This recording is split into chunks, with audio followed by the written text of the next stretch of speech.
So this is the first session of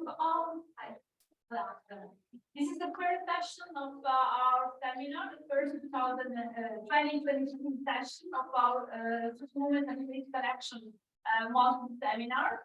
This is a seminar that has been created in 2014.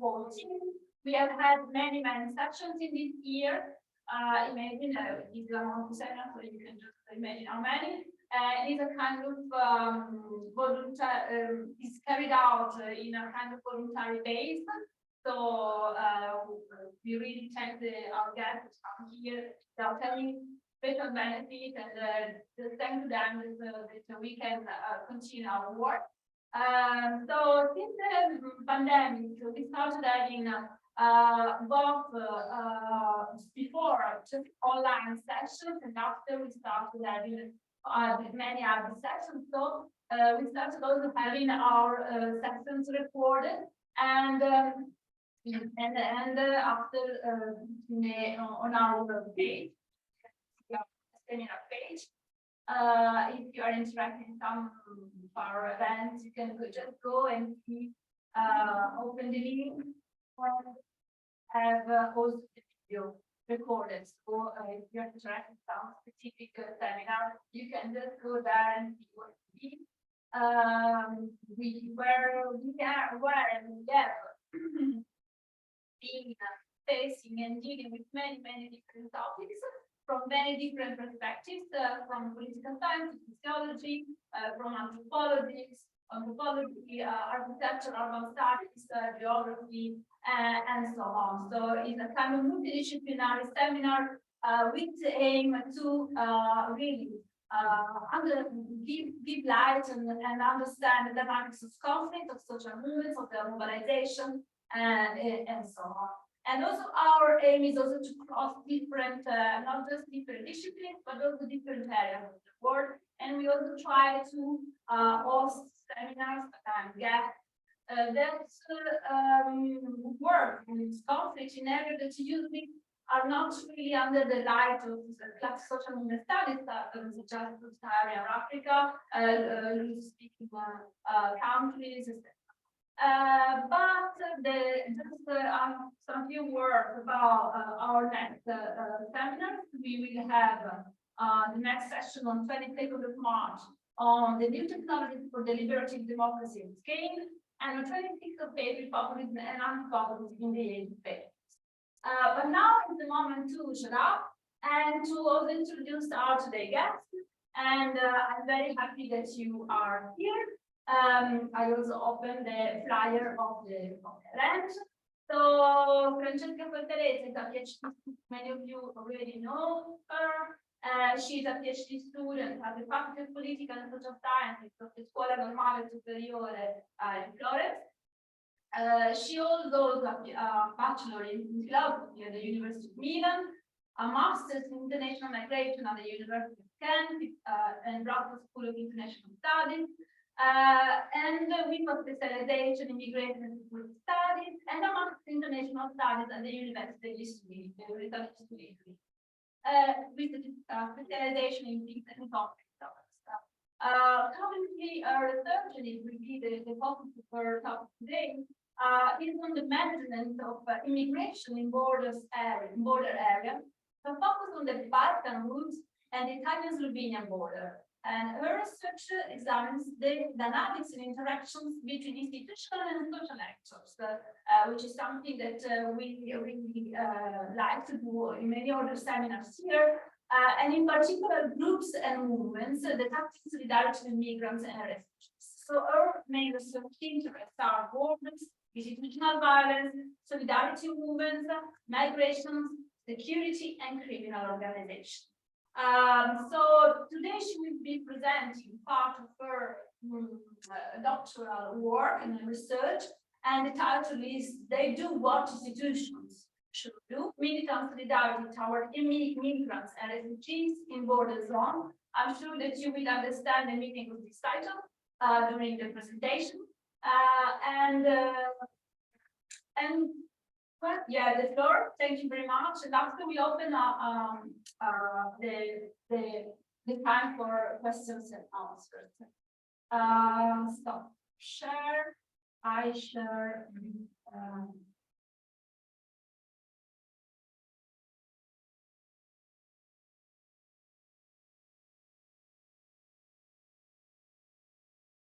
It's PowerPoint.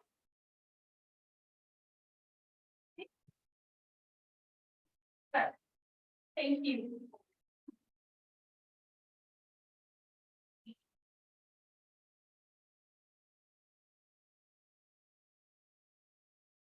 Thank you very much, Guya. This is Tiago, we're not here. Inviting me here.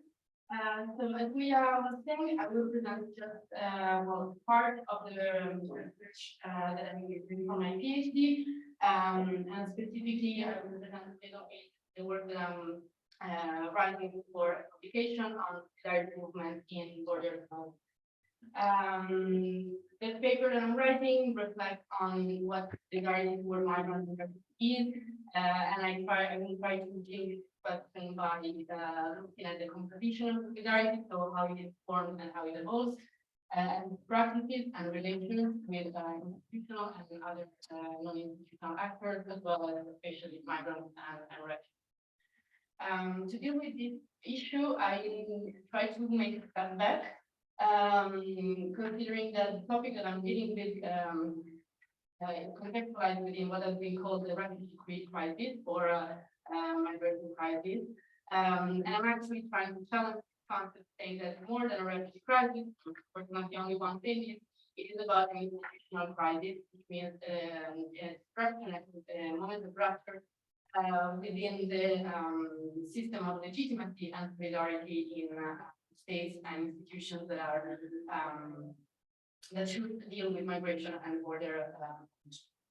So basically, the concept of crisis here refer to this gap that many scholars and also experts on the field have identified between what is the level of the norm, so what does the regime say that should be, which is guaranteeing refugees' rights while preventing illegal and irregular immigration, and on the other side, the practical and empirical results that occur and happen on the ground, which is basically that people keep migrating irregularly while having their rights constantly violated. So as institutional crisis here, I'm referring to the somehow the etymological meaning of crisis in the sense of a moment of separation, a moment of choice, either between the past and the future, and also specifically in this case between what is supposed to be, so the norm, and what is actually implemented on the ground to practice. And especially I look at it, I call it institutional crisis in the sense that institutions, called state institutions, are not respecting or are somehow withdrawing from their social and legal responsibilities toward migrants and refugees. And on the other side, there is an intervention or a re-engagement of non-institutional and social actors that provide for the lack created by institutions. So it's a way to study is an attempt to understand which kind of relations and interactions occur between these two groups of actors in the management of the border. Why the border? Mainly because, as I will try to say better, talking about the specific case study, but in general, border zones have been defined and conceptualized by critical border studies as liminal spaces, which basically means that are context-sized regions in which norms and orders can be contested and negotiated between different actors in a constant process of evolution and transformation of the roles, the responsibilities, and the relations among them. So, for example, already some data from the fieldwork. One of the interview of this research said about the border of CIES, which is the one I will focus on in a few seconds. Perhaps the border also pushes you to experiment because you are in an area that continually urges you to confront yourself with those who arrive, with those who leave, and therefore we end up producing very enlightening experiences. So that said, the macro area on which I'm focusing is the Balkan route, but I will specifically deal with the Italian-Slovenian border, even though the research has been partly decided, so there were also part of the field work in the Balkan route in both in Serbia and Greece. Why Trieste and why the Italian-Slovenian border? Well, first of all, of course, it's a border area. It is already implicit. Second of all, the Italian-Serbian border has been quite overlooked by both academic and political debates, even though it's one of the main channels for migrants and refugees to Europe, and the nationalities that we find the most along the Balkan route are actually the same nationalities that have highest rate of asylum requests in Italy. So it is indeed a fact that is kind of relevant. And again, these same nationalities, which are Afghans, Pakistanis, Bangladesh, and Iranians, and a lot more, but these are the Mediterranean, we find a lot presence of Asia.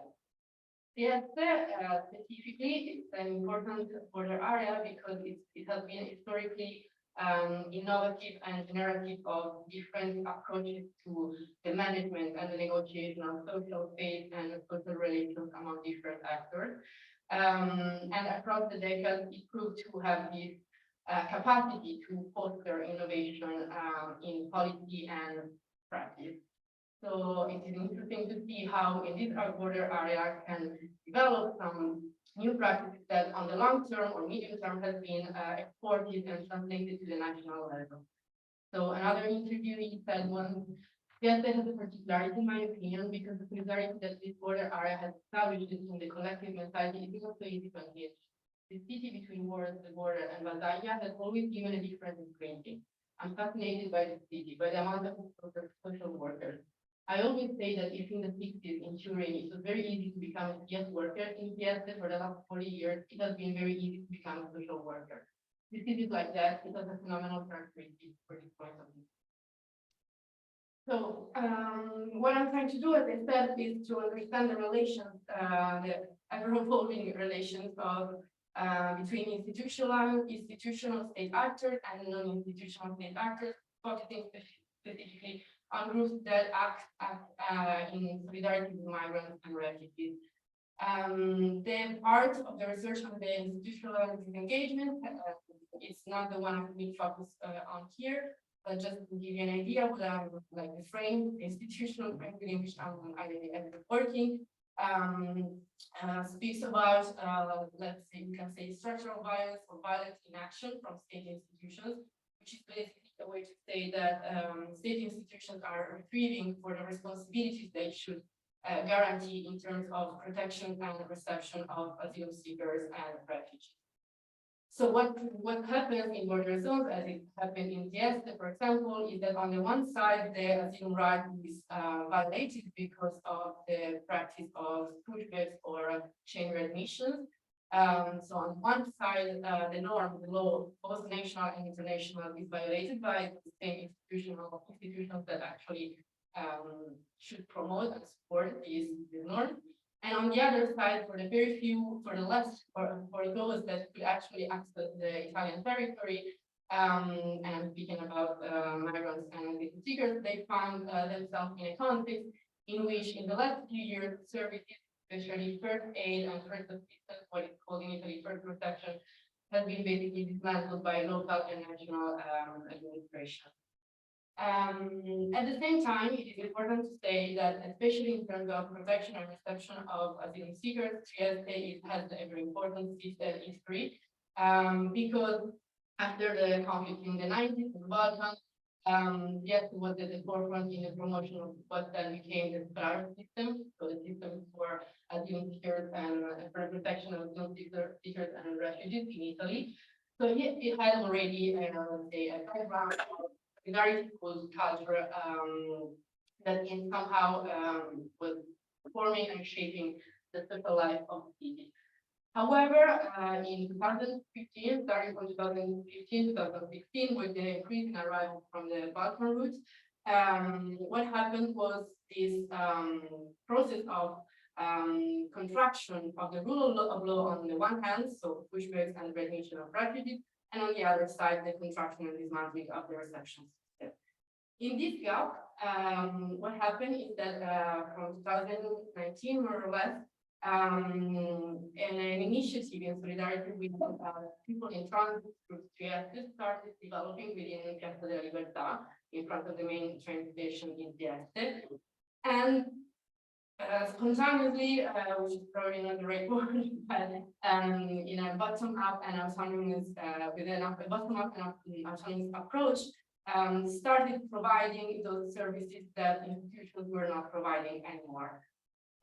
In order to understand more in detail the theoretical lines that I'm dialoguing with here, speak about the composition of solidarity, and especially I will try to highlight how solidarity is not just cannot just be categorized as a unitary and static group of individual and groups, but actually this composition is fluid and hybrid. At the same time, solidarity in CIES-Iscte has a very strong local connotation, but what has emerged during the research and the field research is that actually, while being very locally grounded in terms of aid and assistance provided, this solidarity is also projected toward a transnational and international level. And finally, about the approaches and the attitudes that emerge in this solidarity movement, I will try to not balance, but actually try to overcome this dichotomic distinction between humanitarian and political, supportive and contentious, and adaptive and autonomy. So a few words on the methodology. The methodology has been mostly entirely qualitative and interpretive.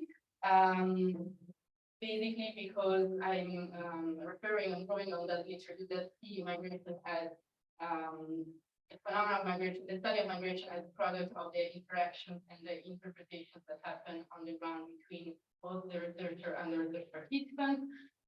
So I try to immerse myself in the field as much as possible, and I conducted both an embedded ethnography in CIES-Iscte, which lasted a few months in different moments, longer and shorter.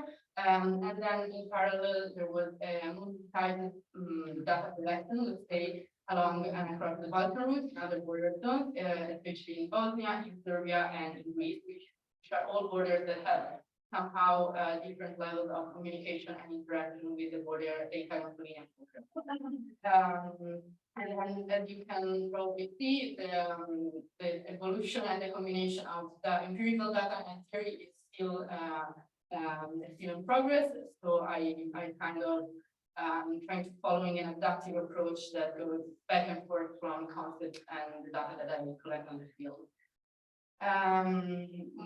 Just very briefly, I entered the field as a volunteer researcher, both in the Balkans and so this meant that I tried to spend as much time as possible doing the activities that the Solidarians and the activities that they were doing. So from very practical duties such as distribution of food and clothes in Piazza della Libertà, which is the space within which this research takes place, and participating in other initiatives that were promoted and organized by the Solidarians.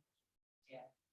So basically, to summarize the methodology, I try to follow what Mezzadeh and Nelson suggest, which is to have a performative, participatory, and political approach to the field.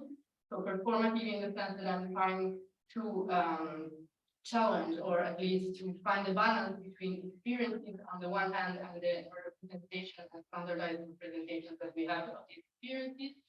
Participatory in the sense that I try to immerse myself in the life of the border together with the participants, the research participants, and political in the sense that acting in different occasions was priority to the research, and I try to engage as much as possible in the field.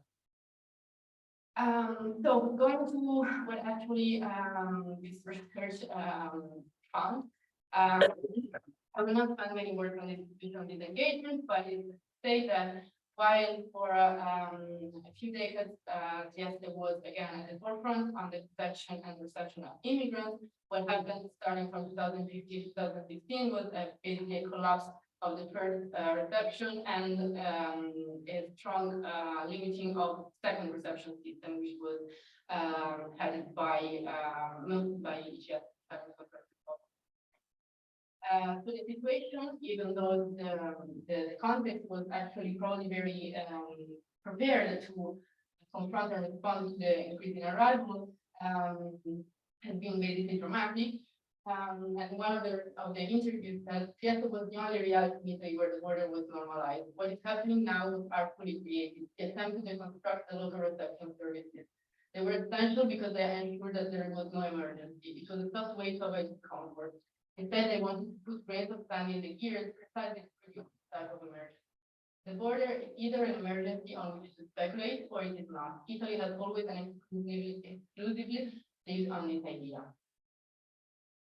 So what happened, again, is that from 2019, in the gap left by institutions, parts of the civil society and social movements started to intervene in this void and to take action, both on a pragmatical, practical level, so providing basic assistance in terms of food, clothes, medical care, but also on other several levels, and specifically, what I think is very important, solidarity in the square doesn't just provide material goods, but they also provide accurate and complete information to people on the move and to people in transit, which is something that in the last few years, and especially after COVID, disappeared mostly in CIES-Iscte. Also, just as a clarification, the fieldwork ended at the beginning of 2022. So what happened in the last 7-8 months is not included in research. But basically what they're trying to do is to support the transit of people and making the travel as much safer and as much easier as possible. So they make through the situation that could jam as if they were cleaning a stream, the bed of the stream, allowing the water to flow away and not to overflow. As for the origins and composition of this group, it was and it is very very varied. It actually started as Agustin and Jorgen categorization between autonomous, civic, and institutional solidarity, where autonomous solidarity is basically a bottom-up initiative that developed through horizontal and relationship and openly consult and contest state institutions and state approaches, but civic solidarity is more intended as what we could think about as voluntarism. So citizens that take action not to contend and to enter into conflict with state institutions, but just fill it out. And finally, institutional solidarity. It could be that kind of solidarity which functions as an intermediary between civil society and institutions, so it can actually produce political change, but at the same time move within the infrastructure of the institutional apparatus. What happened in CIES-Iscte is that actually these different forms of solidarity converge in the space of the piazza, of Piazza della Libertà. So at the beginning, it was very bottom-up and an autonomous project with people just coming in a very formal way and providing what migrants needed. So very oriented to the actual urgencies and contingencies of people in transit. But precisely because it was a very spontaneous and fluid conflict, very open to also speaking because it's happening in Piazza in a square that is all open on the four sides. Part of the civil society, which were just interested, let's say, in the more humanitarian level of this initiative, also started to participate. At the same time, from the very beginning, and not just in the piazza, but also and especially through social media, a quite evident political and contentious attitude was revealed by the citizens of Piazza della Libertà, because from the origins of the initiative, they were openly and repeatedly denouncing the ineffectiveness and indifference of state and Italian.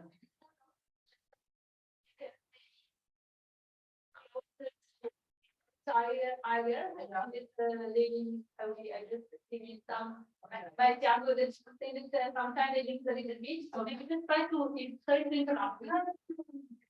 It's the shyness here between the low and the low. No, I think this is our technological instrument and also good. Yeah, so the contentious attitude So from the very beginning, there was a strong demand of both national and European institutions and the way in which the asylum and the border regime was enacted and performed. So the composition is very has been very hybrid and blurred. But I will come back on this in a bit. As for the practices, so what actually Solidarians do in the field, and this requires to have a more multi-scalar approach in the sense that, as I was saying before, Solidarity in CIES-Iscte evolved and was born as a very grounded and locally oriented initiative toward the people that were actually crossing the city and the square. But at the same time, from the beginning, the aim of this initiative was going against and beyond national borders. And indeed, from the origin, from the beginning of the project, many initiatives were organized both within the city and outside in order to create networks and to develop a dialogue which was not just national, but was mostly transnational. So one of the volunteers of Piazza said, I cannot see the sure. Francesca will welcome those who arrive and voting for them before they depart. They're being stuck at the border of Europe. Piazza della Libertà and the Bosnian border are two things that are inextricably linked. The beginning and the end of there cannot be one without the other. And another Solidarians, the communication activity had a great media coverage and faced a gigantic network. Even outside CIES-Iscte, from Bosnia to France, in Germany, all around Egypt. In March 2021, we organized a demonstration that eventually mobilized 40 squares. In Italy, it was Berlin, Vienna, Athens, Paris, about Baviera, and border and Brenner. There was a single time there were two kind of demonstrations at the same time. That was quite a big thing. And actually, this was very evident from the field in the sense that it was not just the piazza, the square to be projected beyond the borders, but it was also Piazza della Libertà also became kind of a space for interaction and debate among different groups engaged in solidarity for migrants and refugees all across Europe and with different attitudes and with different approaches. So to go to the core, let's say, of this research, is this solidarity is more political or humanitarian. I will try to say it's neither one or the other, but it's probably something in between, because what is perceived to be political in this project and in this initiative is the way in which support and aid is provided. But at the same time, and this is very evident, especially through a chronic, let's say, analysis of the events and the relations happening in the piazza, circumstances and contingencies affect a lot the development of this approach and attitude. So I will start with this quotation because I think it's very emblematic, but it's just the beginning of a small reflection.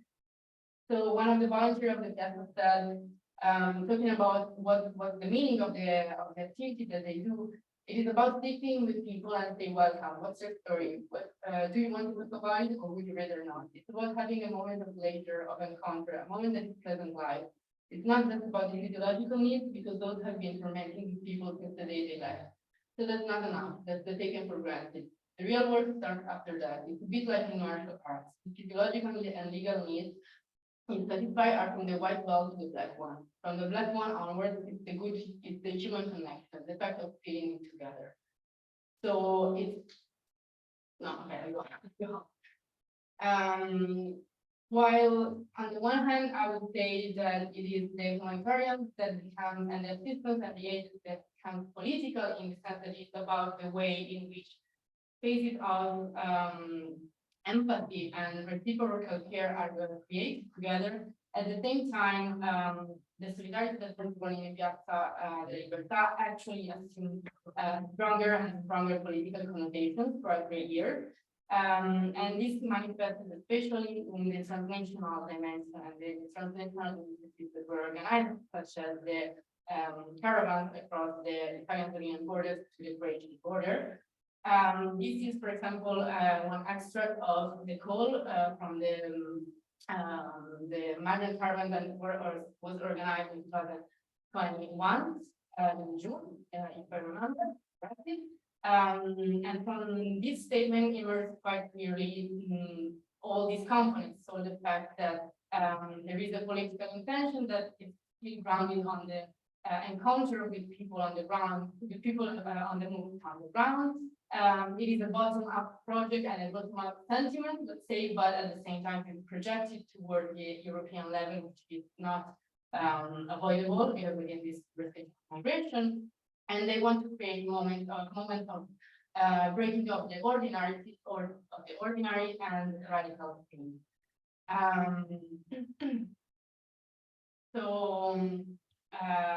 What happened, what emerged from the research in the Libertad is that humanitarian and political is not really grasp the complexity of this body of made with different tools, let's say.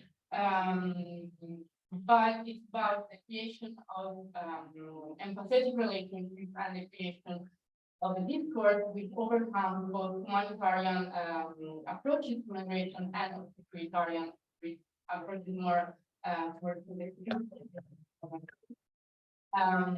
so for example, I think this quote is quite explicative in this sense.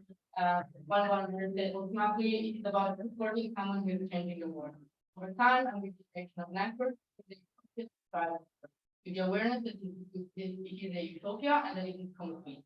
Social appeals have already happened. Why should it happen again? I don't see the meaning of my daily actions if there is not something more to change.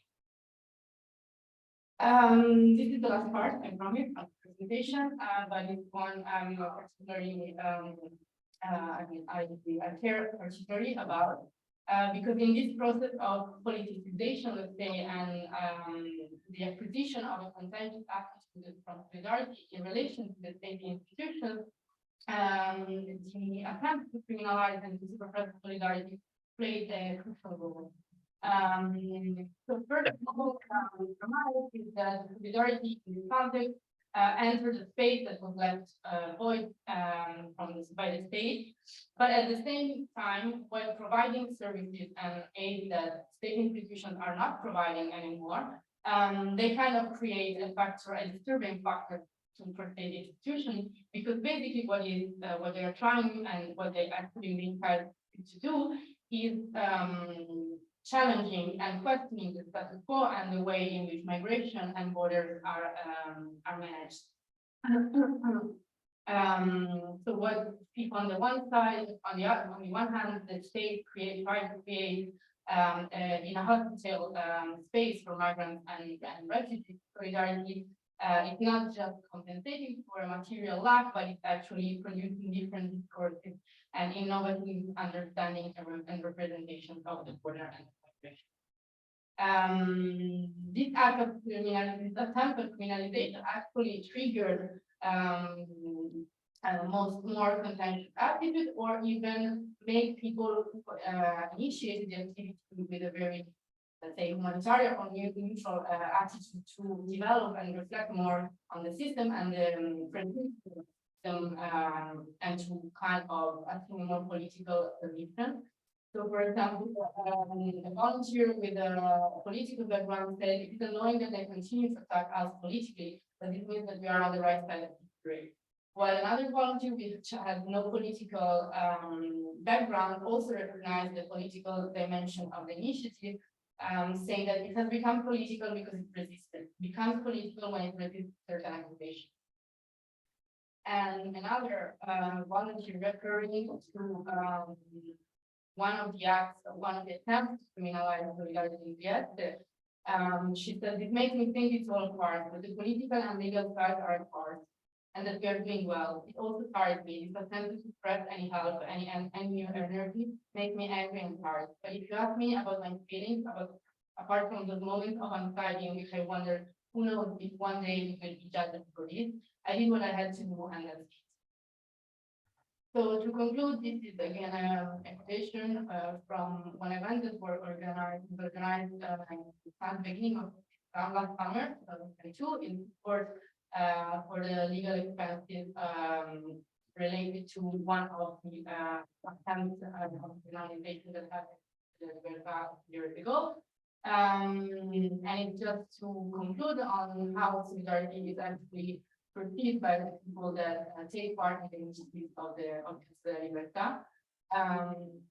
So solidarity toward the dependent, toward those who receive the violence, toward those who work in the square every day, and above all, toward those who personally suffer the violence of the border, it is our main weapon to this. So just a theoretical conclusion, I'm trying to define solidarity as a kind of action in the sense that it's something that is grounded in the contingencies and urgency of people on the move on the ground, but at the same time it's projected toward a political and project beyond and against the current border regime.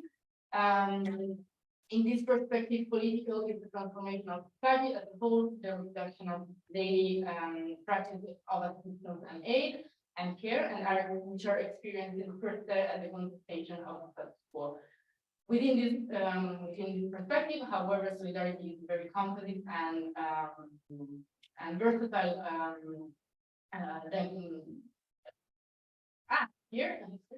And actually, motivation, mindset, and objectives tend to evolve throughout the process and throughout the constant interactions that happen with the other actors involved in border management, specifically international actors. And drawing on Featherstone, so what I tried to support with this presentation is that solidarity for migrants and refugees construct relations between places, activities, and labor. And in this way, they produce new ways of configuring political relations.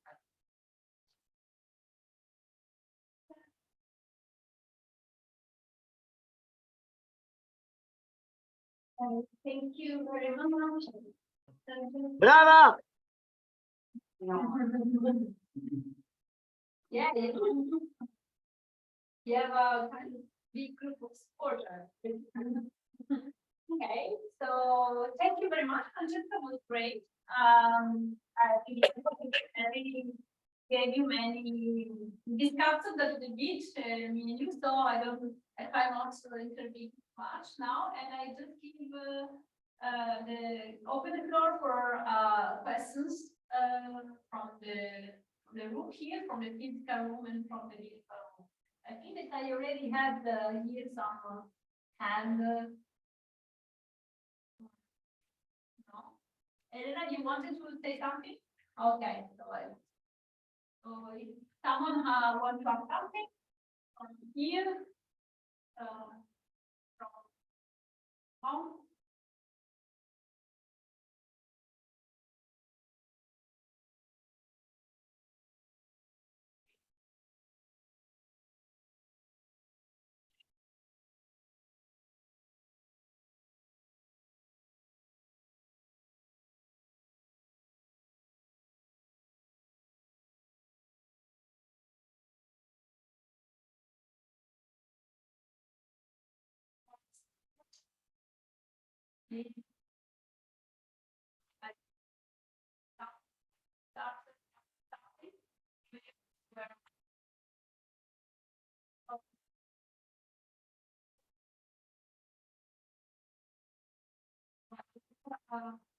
There was a point maybe I didn't well, it was my years when you were presenting. I think that presentation there were certain things I had to think that I write paper, but there are certain things I think that are clearer that in the presentation had to be also understand better the paper. So I think it's very good. Well, just I think there is always, particularly if you adopt an ethnographic perspective, as you are, maybe I missed a little bit reflecting on the difficulties for you to really be work. Something that many who working with this approach, and I know that obviously some of them face. So if you want to discuss something about it, and I will open discussion to others which can maybe intervene in the discussion. Yeah, of course, this is something I think I reflect so much on this that sometimes I give it for granted and never. Can you hear well from home?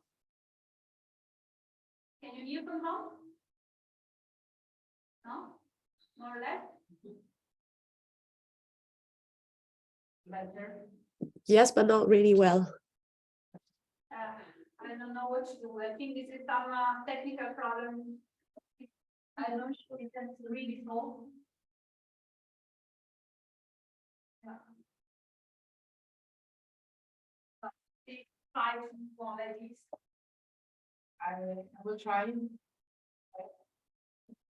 Well, it's a bit of a few. Well, starting from the biggest and probably the one that many of us already had was COVID, in the sense that my project has actually nothing to do with what we would. It was still on borders and the management of border, but it was in a completely different area. So it was Central America.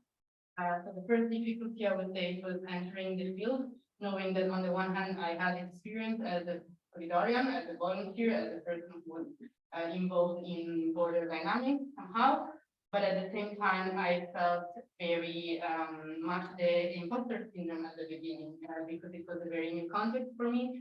So when I arrived, it was not easy to immediately grasp all the dynamics and to feel comfortable in the field. Also because of concrete and material limitations related to mobility during COVID. I would say a very personal dimension of the research, in the sense that I was trying to be a volunteer and solidarian while doing research, but this made me confront with let's say double standards somehow, because on the one hand there was the urgency of doing things and trying to be useful and not just a passive observer like extracting data. But on the other hand, it was difficult to put this limit that was necessary for me to have the clarity and the neutrality for as much as possible to analyze things. And this was especially evident at the moment of interviewing not the solidarity actors, but the institutional actors. So I interviewed some police officers, I interviewed local administrators that politically and personally speaking might have very different opinions from me. So this was kind of a challenge somehow. Well, I think it was a big challenge. And probably the last one would be like, I'm still working on it, is how to give something back to the field, in the sense that I feel that even the participation as a volunteer was probably not enough. Consider the work that I've done in terms of research. So I've been struggling all the process with this kind of imposter syndrome on both sides. On the one hand, I'm not doing enough practically as a solidarian. On the other, like, it's difficult for me to be neutral on a thing on an issue that is close to me. Thank you. Comment? Yes,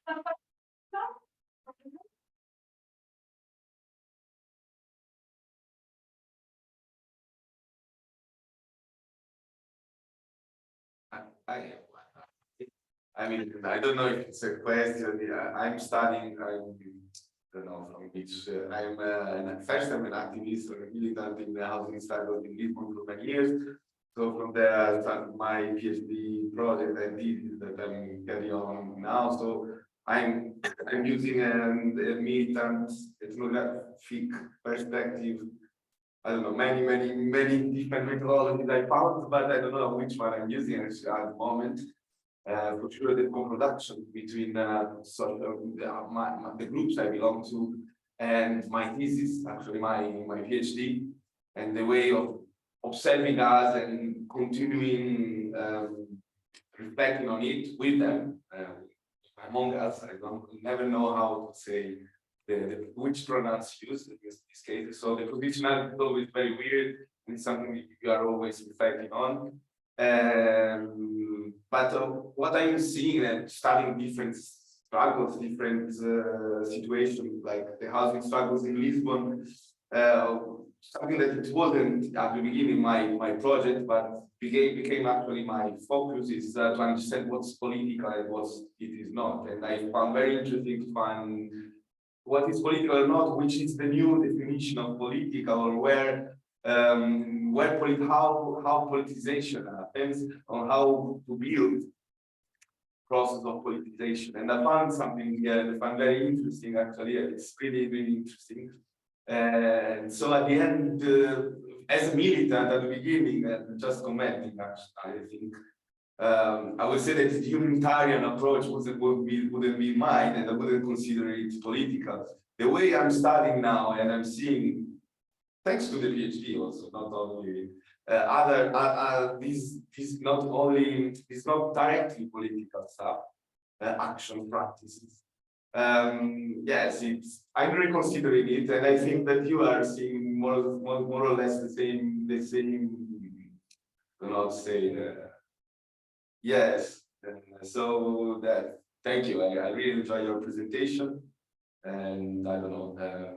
I don't have a question actually. I have many on the borders on how it works. This solidarity. I like also the politicization through criminalization. I don't know if it's yours, but I think.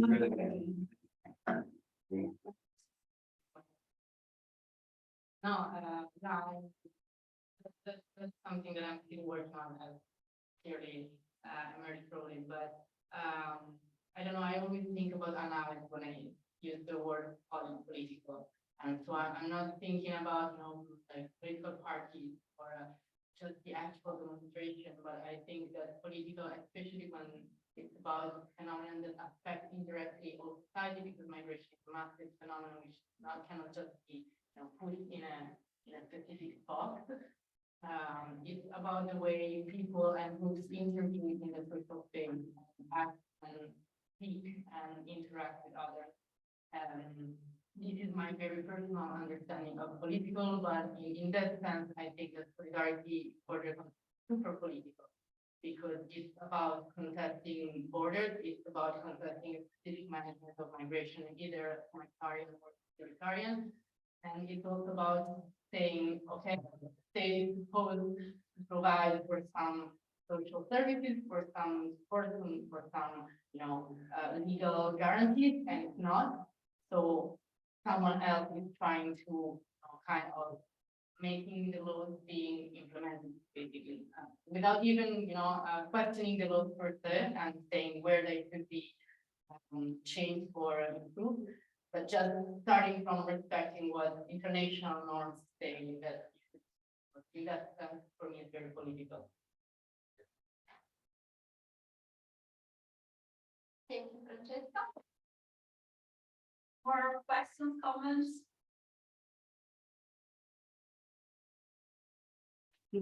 I have a question. I'm Hi. sorry, I didn't have the video on because it's my daddy time, so it's very informal. But I was thinking, thank you for your presentation. I was thinking about the concept of solidarity, and since you've done so much field work in a very interactionist and grounded theory kind of work, I was wondering if you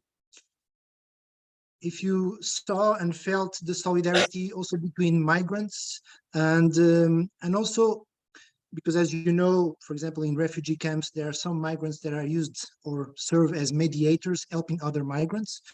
But also if you felt the structural violence, let's say, or the political violence of breaking that solidarity that is done by European laws or Italian laws, privileging some migrants over others. I'm thinking about Syrians over Afghans, for example, migrants or refugees.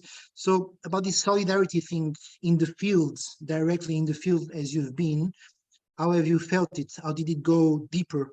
And how is it happening? But how is it also being breakdown and separate? Because as you know, there's also a lot of lack of solidarity between refugees and migrants, which can be explainable. But just to know if you saw that, and if you're going to integrate it in your work. Thank you.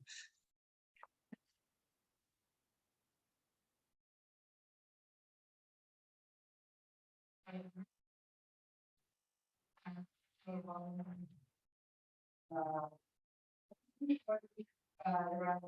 differences produced by Bulgarians between one kind of migrant and another.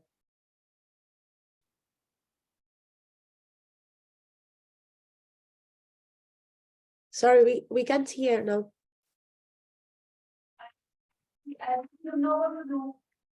Since I really don't know what to do because everything works. You could please not hear. Now we can hear again. Maybe it was a moment. Just if you can repeat the answer. Thank you. Sorry, I think that there is some trouble with the network today. I think it's not really, we cannot do anything about it. Sorry for that. So Alex, can you hear? Yes, I can hear. Sorry. I didn't recognize you before, so hi. I think that Francesca had a doubt about your question.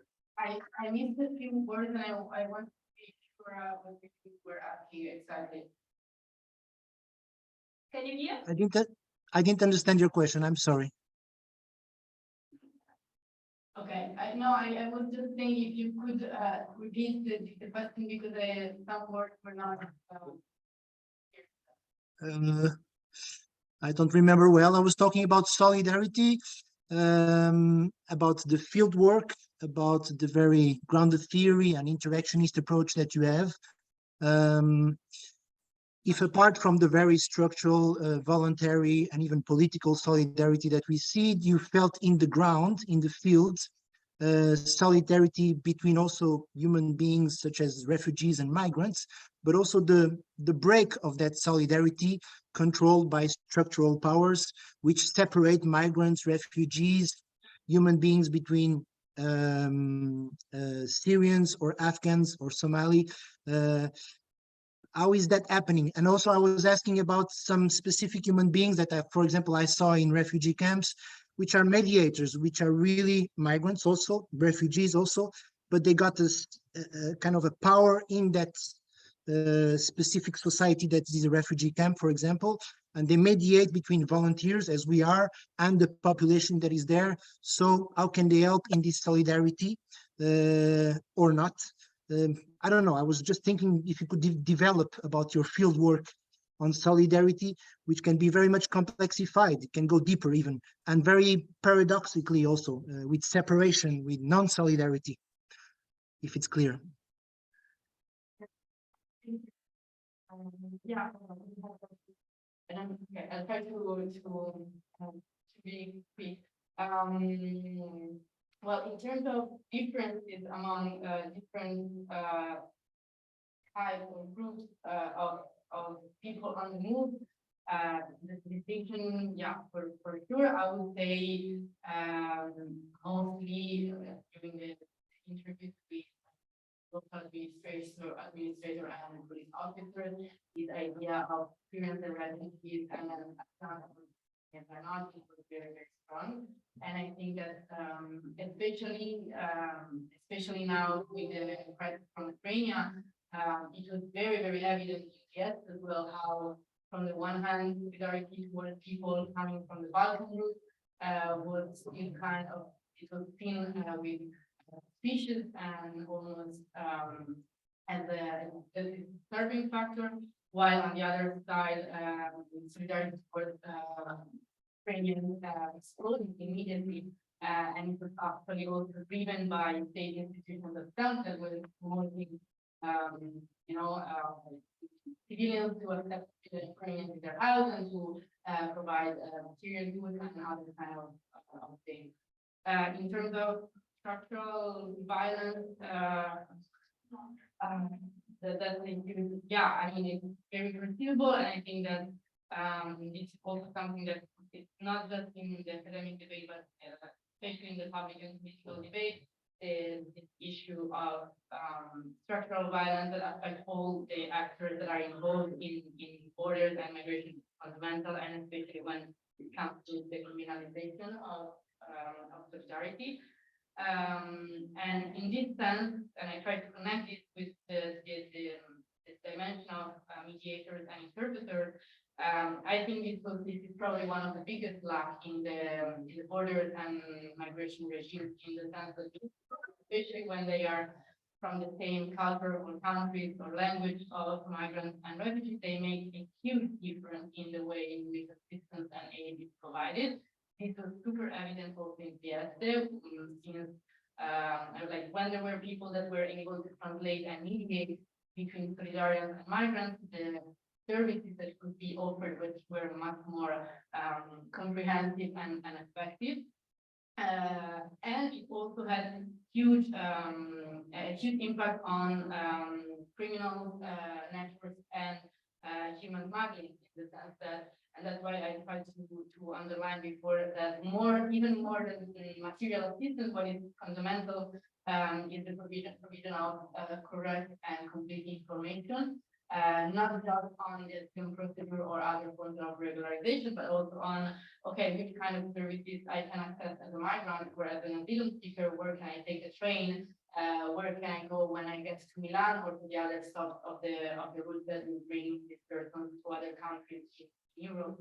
And I think it's probably one of the, like, mediation intermediation is probably one of the most important things, and at the same time, it's the one that people less funding and attention from state institutions at all, and not just let's say in the street, but also in the territorial commission and the different governmental bodies that deal with migrants and asylum. I don't know if you answering any. Thank you.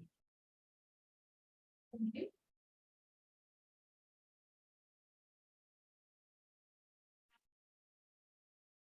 Would like to ask a question? Yes, somehow. Can you hear now? Because we have just one microphone, and this is the TV mic, the screen microphone. Yeah. Okay. Ah. So Yes, we can hear. It's just not so clear. But well, but it's okay. I think it's for the rest of the time. Okay. I don't think we can read something. Yeah.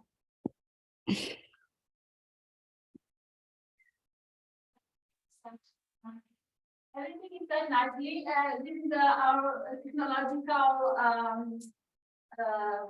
let's say, infrastructure at Iscte. But maybe we shout now, and you can please hear better. No. Well, so maybe we interrupt here. I don't know, because if you cannot hear, you cannot ask questions. So nobody has. I think Alex understood the answer. So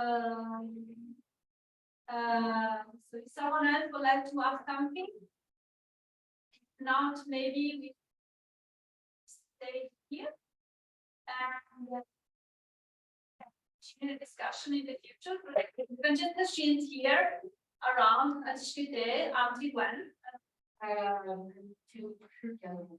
So until the end of April. So if you want to be in touch with her, and if you have questions that come to your mind later, you can contact her, and sure she can discuss. So all the questions. And very sorry for this problem of audio. I really don't know what happened. I will complain about, but I think in any case we had a very nice session. And thank you very much. Bye bye. Have a nice evening. Thank you. Ciao, ciao. Eu vou almoçar agora. Ciao, ciao.